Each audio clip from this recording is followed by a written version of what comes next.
नमस्कार, प्रभा साक्षी news network और आप सभी का स्वागत है। दिल्ली के उपराज्यपाल वीके सक्सेना ने मोहल्ला क्लिनिक प्रयोगशाला में कथित फर्जी परीक्षणों की सीबीआई से जांच की सिफारिश की है। सक्सेना ने दिसंबर 2022 में मोहल्ला क्लिनिक और दिल्ली सरकार के अस्पतालों में आने वाले मरीजों के लिए निजी प्रयोगशाला में जांच सुविधाओं के विस्तार से संबंधित एक फाइल को मंजूरी देते हुए ये निर्देश जारी किए। बताया जा रहा है कि यह सैकड़ों करोड़ रुपए का घोटाला है।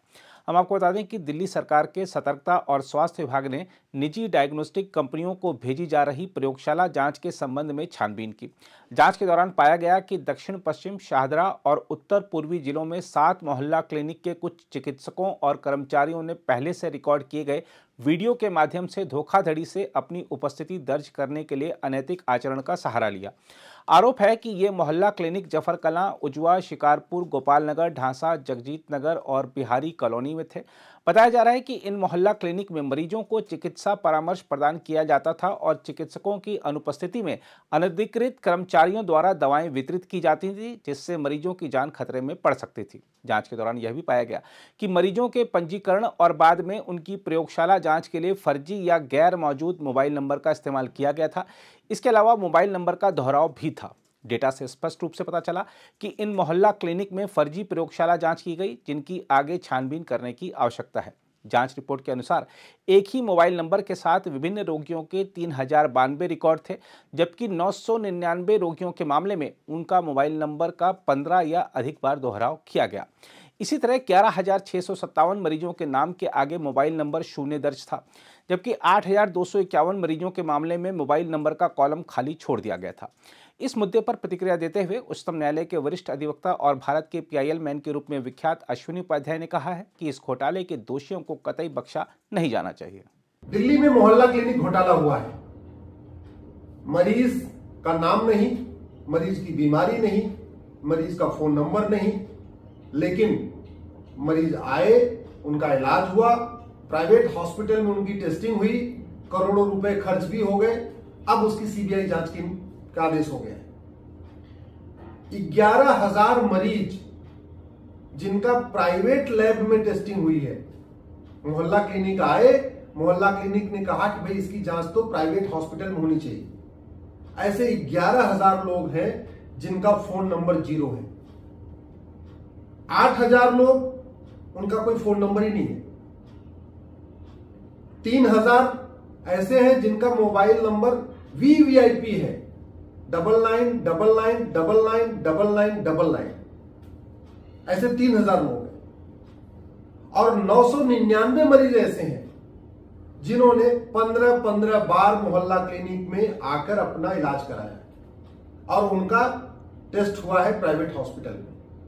एक बहुत बड़ा नेक्सस हुआ है, बहुत बड़ा स्कैम हुआ है दिल्ली में मोहल्ला क्लिनिक के नाम पे, और वो सारा पैसा जो टैक्स पेयर का पैसा है वो बर्बाद किया गया है। LG साहब ने उसकी सीबीआई जांच का ऑर्डर किया है। सीबीआई जांच करेगी।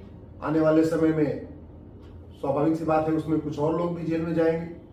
शराब घोटाले वाले अभी भी जेल में हैं। 2 मंत्री अभी तक जेल में है और उसके बाद एक नया घोटाला और आ गया। कहते नहीं, आए थे हरिभजन को होटल लगे कपास, आए थे भ्रष्टाचार खत्म करने, और भ्रष्टाचार खत्म करते करते करते स्थिति ये हो गई है। शराब घोटाले में 2 मंत्री जेल में, अब स्वास्थ्य घोटाले में स्वास्थ्य मंत्री भी जाने वाले हैं, फिर से एक नए। वैसे भी भ्रष्टाचार खत्म करने के लिए जो सबसे जरूरी है, मुझे लगता है उस पर गंभीरता के साथ चर्चा नहीं हो रही है। भ्रष्टाचार तब खत्म होगा जब पुलिस रिफॉर्म होगा, जुडिशियल रिफॉर्म होगा और भ्रष्टाचार के खिलाफ कठोर कानून बनेगा। दुर्भाग्यवश अगर आप डेवलप्ड कंट्री से कंपेयर करें तो हमारा जो एंटी करप्शन लॉ है ना, वो सबसे घटिया है।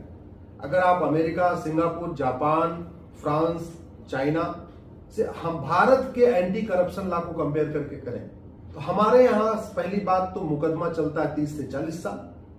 दूसरा, सजा होती है 3, 4, 5 साल की। 1,76,000 करोड़ का 2G घोटाला हुआ था, किसी को 5 साल की भी सजा नहीं हुई, किसी के 100% प्रॉपर्टी जब्त नहीं हुई। 70,000 करोड़ का कॉमनवेल्थ घोटाला हुआ था, न किसी को आजीवन कारावास हुआ, न फांसी हुई, न किसी की 100% प्रॉपर्टी जब्त हुई। 1,86,000 करोड़ का कोयला घोटाला हुआ, न किसी को आजीवन कारावास फांसी हुई, न किसी की 100% प्रॉपर्टी जब्त हुई। क्यों? हमारे पास ऐसा कानून नहीं। जबकि चीन में एक कंपनी के जीएम ने एक ठेकेदार से मात्र 2 लाख युआन लिया था, फांसी दे दिया। चीन के कानून मंत्री ने किसी से कुछ 3 या 4 लाख युआन लिया था, फांसी हो गई। सिंगापुर में भी कुछ दिन पहले एक ड्रग स्मगलर को फांसी हो गई। कहते नहीं सठे साठ्यम समाचारित। भारत में भ्रष्टाचार के ऊपर तूतू में तो होता है, आरोप प्रत्यारोप तो होता है, नूरा कुश्ती तो होती है, बतौलेबाजी होती है, चीटा कसी होती है, तू चोर मैं सिपाही वाला खेल होता है, लेकिन भ्रष्टाचार के खिलाफ जो कानून की जरूरत है उस पर चर्चा नहीं होती। और सबसे बड़ी बात ये, लोकपाल लाने वाले, लोकायुक्त की मांग करने वाले, लोकपाल के नाम पे पार्टी बनाने वाले, आज की डेट में 2 राज्यों में सरकार बना चुके हैं। दिल्ली में सरकार है, पंजाब में भी सरकार है। भ्रष्टाचार कम नहीं हुआ बल्कि बढ़ा। क्यों? क्योंकि सरकार तो बन गई, पार्टी सत्ता में आ गई, लेकिन कानून तो वहीं के वहीं है। इसलिए मैं बार बार कहता हूं, भ्रष्टाचार तब खत्म होगा जब पुलिस रिफॉर्म होगा, जुडिशियल रिफॉर्म होगा, एडमिनिस्ट्रेटिव रिफॉर्म होगा। भ्रष्टाचार तब खत्म होगा जब पुलिस चार्टर लागू होगा, जुडिशियल चार्टर लागू होगा, सिटीजन चार्टर लागू होगा।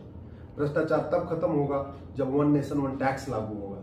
भ्रष्टाचार तब खत्म होगा जब 100 रुपए से बड़ी नोट बंद होगी, 5000 रुपए से महंगे सामान का कैश लेन देन बंद होगा, 50,000 रुपए से महंगी प्रॉपर्टी को आधार से लिंक किया जाएगा। भ्रष्टाचारियों की 100% प्रॉपर्टी जब्त करने के लिए कानून बनेगा। भ्रष्टाचारियों की सिटीजनशिप खत्म करने के लिए कानून बनेगा। अब तक कई लाख करोड़ का भ्रष्टाचार हो गया भारत में, लेकिन किसी की नागरिकता नहीं गई। सजा तो चलो कुछ लोगों को मिल गई, 2, 4, 6 साल 8 साल की मिल भी गई, लेकिन किसी की सिटीजनशिप नहीं गई।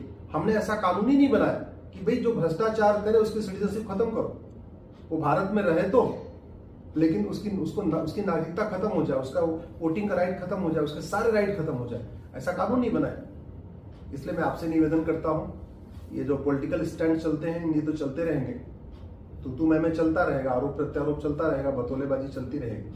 लेकिन आप अगर चाहते हैं कि वास्तव में भ्रष्टाचार खत्म हो, ये जो इनकम टैक्स आता है, आपकी गाड़ी कमाई का इनकम टैक्स आ रहा है, आपकी गाड़ी कमाई का जो जीएसटी आप देते हैं, आप टोल टैक्स देते हैं, आप रोड टैक्स देते हैं, आप वैट देते हैं, आप जो टीडीएस देते हैं, इस पैसे का सदुपयोग हो, इस पैसे की बंदर बांट बंद हो, तो please police reform, judicial reform की मांग करिए, 1 नेशन 1 टैक्स लागू करने की मांग करिए। नहीं तो ऐसे एक के बाद 2 घोटाले होते रहेंगे, मीडिया में हेडलाइन बनती रहेगी, 1-2 दिन खबर भी छप जाएगी, उसके बाद मामला ठंडा पड़ जाएगा, फिर एक नया भ्रष्टाचार और हो जाएगा। आपका जो पैसा है ऐसे ही लुटता रहेगा, आपकी गाड़ी कमाई का जो income tax, GST, TDS, VAT है, ऐसे ही नेता लूटते रहेंगे और वास्तव में भ्रष्टाचार रुकेगा नहीं। और एक बात आपको बता दूं, मेरी पीआईएल चल रही है प्रॉपर्टी को आधार से लिंक करने पे। आज तक दिल्ली सरकार ने जवाब दाखिल नहीं किया। 2019 से चल रही, 2024 आ गया, 5 साल हो चुके हैं। 5 साल में भी दिल्ली की सरकार ने अभी तक इतना स्टैंड नहीं क्लियर किया कि वो प्रॉपर्टी को आधार से लिंक करेंगे कि नहीं। जानते क्यों नहीं कर रहे हैं?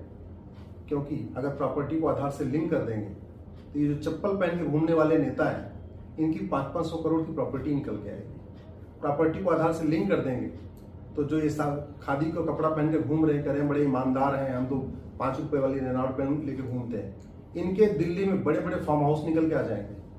ये बहुत मोटी प्रॉपर्टी इन्होंने इकट्ठा किया है, अपने ड्राइवर के नाम पे इकट्ठा किया हुआ है, अपने नौकर के नाम पे इकट्ठा किया है, अपने खाना बनाने वाले के नाम पे खरीद रखा है, बड़े बड़े बंगले बना रखे हैं, फार्म हाउस खरीद रखे हैं, फ्लैट खरीद रखे हैं, प्लॉट खरीद रखे हैं। अपने नाम तो नहीं खरीदे हैं, लेकिन अपने रिश्तेदार, नातेदार और नौकर के नाम पे खरीदे हुए। जैसे ही प्रॉपर्टी आधार से लिंक होगी वो सब पकड़ में आ जाएगी। इसलिए प्रॉपर्टीज को आधार से लिंक करने वाली जो मेरी पीआईएल है, उसका दिल्ली सरकार आज तक विरोध कर रही है।